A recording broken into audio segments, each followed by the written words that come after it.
James M. Cain, who also wrote a different book called Mildred Pierce. Oh, look at that. You walked us over there. Yeah. Yeah, Mildred Pierce, famous movie. Yeah. I knew nothing about this movie going in, Yeah, which me was neither. which was And great. I had read like a short synopsis, and it said a woman is trying to raise her daughters during the Depression, and I'm like, okay, sure. And that does not communicate what this movie actually is very well at all. No. Yeah. I think I get the sense in my small amount of reading on it that's like more like what the book is about, and the movie Mhm. is sort of like juiced up with some Hollywood drama. It's got that Hollywood juice for sure. Yeah.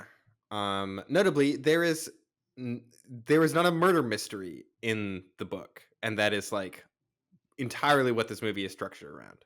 So, Yeah, this movie begins in medias res with a man falling to the ground, shot, and he goes Mildred, and a then mystery. we have this whole framing device of her telling her life story to some cops. Hmm. Yeah.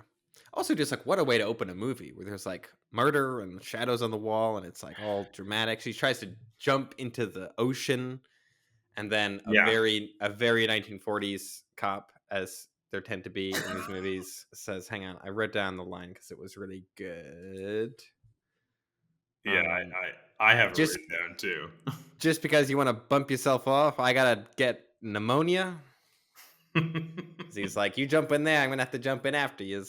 It's quite an interesting way to stop somebody from killing themselves. It's just Be like, like, "This is really inconvenient for me if you yeah, kill yourself right now." yeah, she's like hanging on the railing, and he just takes his nightstick and it's like ting ting ting on the railing. It's like, hey, lady, go home.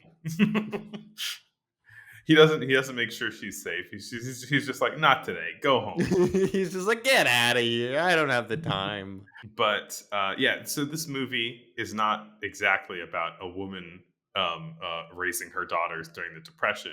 Is more or less like the main thing of the movie is a woman has an extremely narcissistic, evil daughter who compels her to do all of this stuff, including become rich and create a business empire. Partially, she does it to provide for her family, but then she does it to cater to her increasingly awful daughter's increasingly expensive tastes.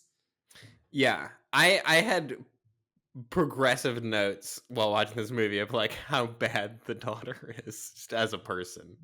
Vida is her name, Veda, which I didn't get the spelling. I thought it was TA, Vita, yeah, but there's birthday cake which spells it out. Yeah, she's a nightmare. She's just like a real nightmare person. yeah, yeah, and they draw this into comparison very much because she has a younger daughter, Hmm. and A, that a younger cool daughter daughter. is yeah, she's got cool daughter, bad daughter is this Yeah. movie.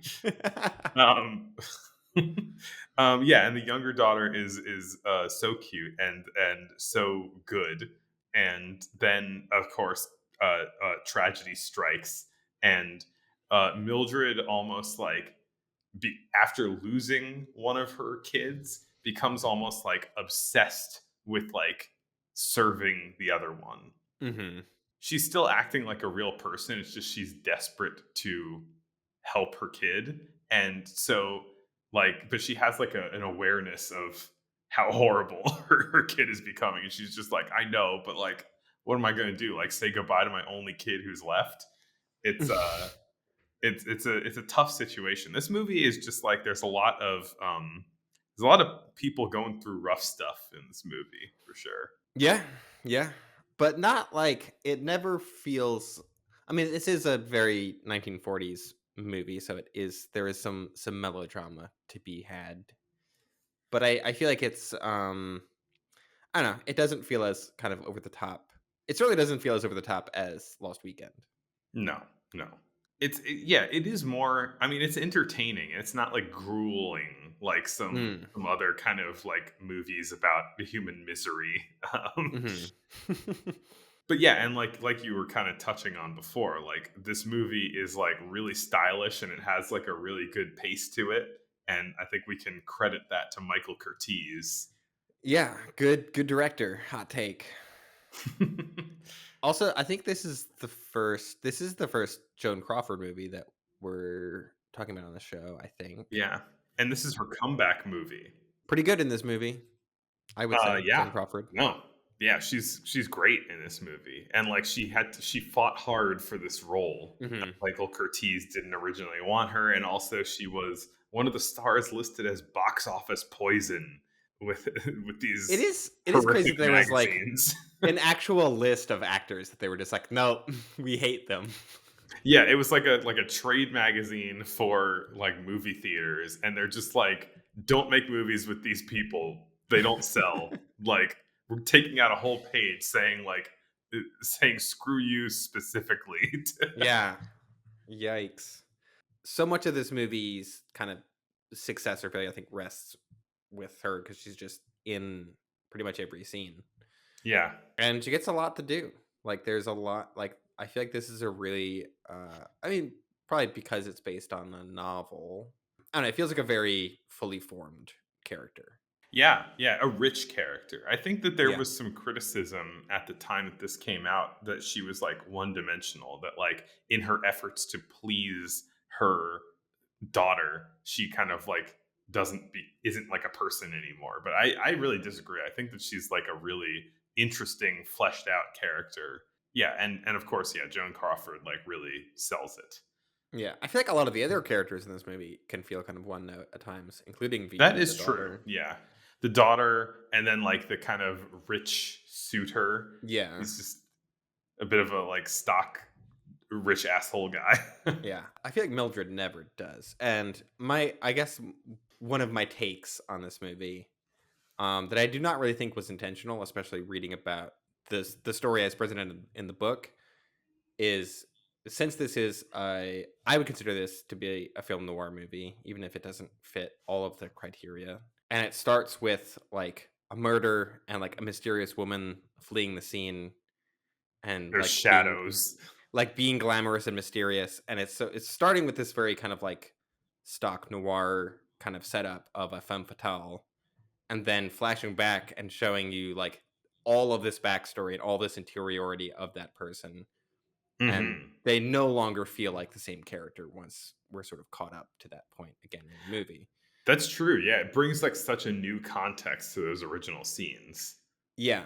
And I think that is a really cool, interesting, like, I don't know, it's not really a deconstruction of like noir or like the femme fatale archetype, but it's like there's enough of that that I think it makes it stand out as like a really interesting noir movie because it is like taking what could appear in the first scene as a stock character and like revealing all of these layers Yeah.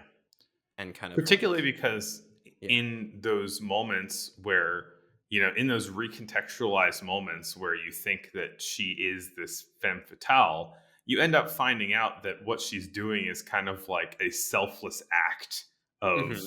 heroism, quote unquote, or, like, I don't know, abuse victim of her own daughter in another way. But, like, she's trying to do something good in all of those actions. And yeah, it's just, oh, Vita. It's It just is really, really terrible. so detestable.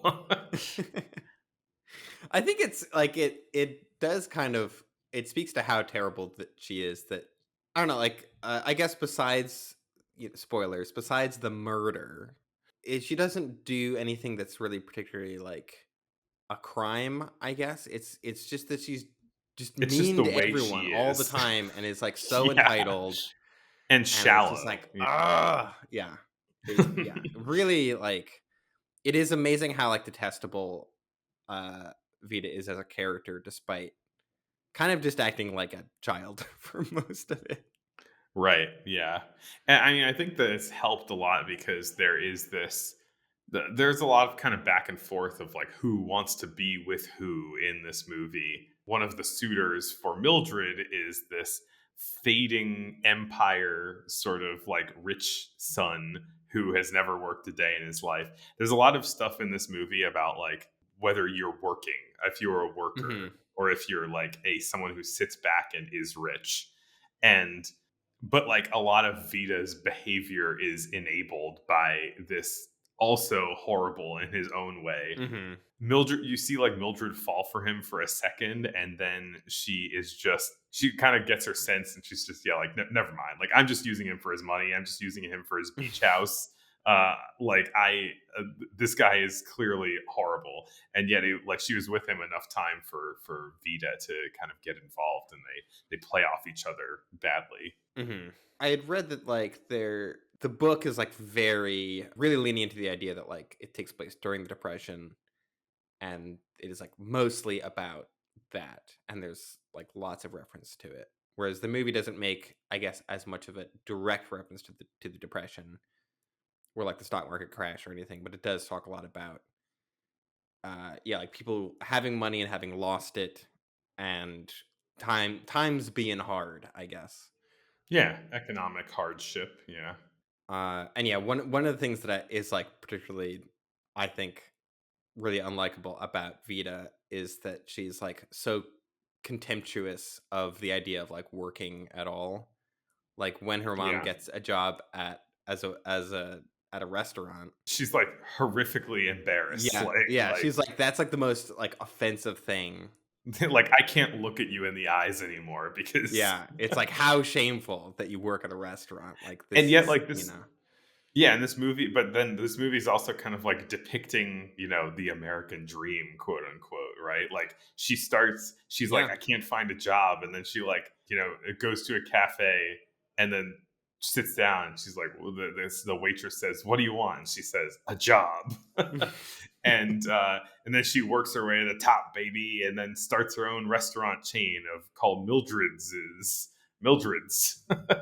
And yeah, I also appreciate how like this is like a low key like food service industry movie. And it's Yeah. interesting seeing like the food service industry stuff in this movie.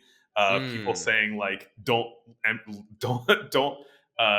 enter or leave the kitchen with an empty tray. Like that's something that people still say. Like always pick up glasses or be serving something. Mhm. Always be serving. There's a great line of like someone serving. It's like, I'm anxious, and they like, no, it's the don't be anxious. It's rough on dishes. That is a very good line. It's got Butterfly McQueen in it once again as the. I mean, I'm sure she's a very nice person, but I just can't stand her voice. There is, yeah. I mean, she sounds like a cartoon, which is a little bit goes a long way, I suppose. Yeah. I don't think I've ever heard this movie mentioned as like an influence on Steven Spielberg or any of his works, but I feel Hmm. like I got really strong Spielberg vibes from it. How so? He has definitely, I think there has been sort of like he's definitely mentioned Curtiz as an influence, but I mean, I don't know. It has this sort of like Californian Yeah. suburban life stuff going on, which it sort of reminds me of Spielberg. It's a divorce movie. That's kind of the big one. Oh, true. The like depiction of a like household kind of mid divorce, I think, reminds me a lot of especially like early Spielberg stuff. Hmm. The younger daughter who dies reminded me of Gertie, Drew Barrymore's character in E.T. Also reminded me of the kid in Meet Me in St. Louis too. Oh yeah, a little bit, a little bit. I'm curious now if like this has ever been kind of like brought up as like one of Spielberg's kind of early influences or not, because it there I can definitely Interesting. see like how it could have uh influenced his stuff, but maybe I'm just projecting. Who's to say? I think those are legitimate points for sure. That's interesting. I guess the final image of this movie, I thought it's hard for you to know what to make of it. Hmm. it's like a Yeah. very constructed final image. I mean, it's hard to, without getting into all the machinations of the plot, like talk about like everything that like it is happening, but like Mm. basically Vita has been arrested. Mildred is kind of free almost from her evil daughter and is reconnecting with her ex-husband, who are both kind of commiserating about their evil daughter. and and then the movie is sort of ending, and it's this very like kind of visually constructed shot where they're like walking out of the police station into the light. But what I found sort of notable is that they walk right past some people scrubbing the floor below them. And like, Hmm. I'm not sure if there's some supposed to be some sort of like weird irony of, it's like these, like they're walking above and past these people, and like this movie is so concerned with like who, like the value of like working hard and jobs that like are, you know, thankless and that kind of thing, Mm. and then it just Mm. like breezes by these people in a way that it's like, it's hard for me to know exactly how it works. uh Yeah. I mean, that went over my head. That is a really interesting point about, yeah, like, because that is the last shot feels very, because it is so kind of constructed. It's like it's very deliberate. yeah, It wasn't like, it does not feel like that's a sort of like, you know, incidental detail. Um. yeah, there are So three characters. There's like there are three things in that shot. It's like the yeah, characters, the door, and those people scrubbing the floor. And it's yeah. like, it's, I mean, you could say that they're like, I don't know, cleaning something, like something has been cleaned. Mm. As far as crime has paid, you know, the crime has been defeated or whatever. But Hmm. yeah, I don't know. It's a tricky, it's a weird image to invoke like right at the last second and not directly comment on. Hmm. Yeah. Yeah. I don't know if I fully grasp like everything I think this movie is maybe like trying to impart or trying to say about the American dream or like the value of work and like wealth stuff.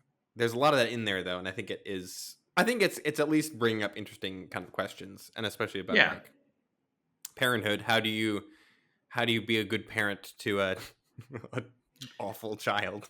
Yeah, yeah. I don't think I don't know if the movie, I think the movie has probably an uncomplicated view of the American dream, an earnest view of the American dream, Hmm. but it has a Yeah. very complicated view of like relationships and being a parent.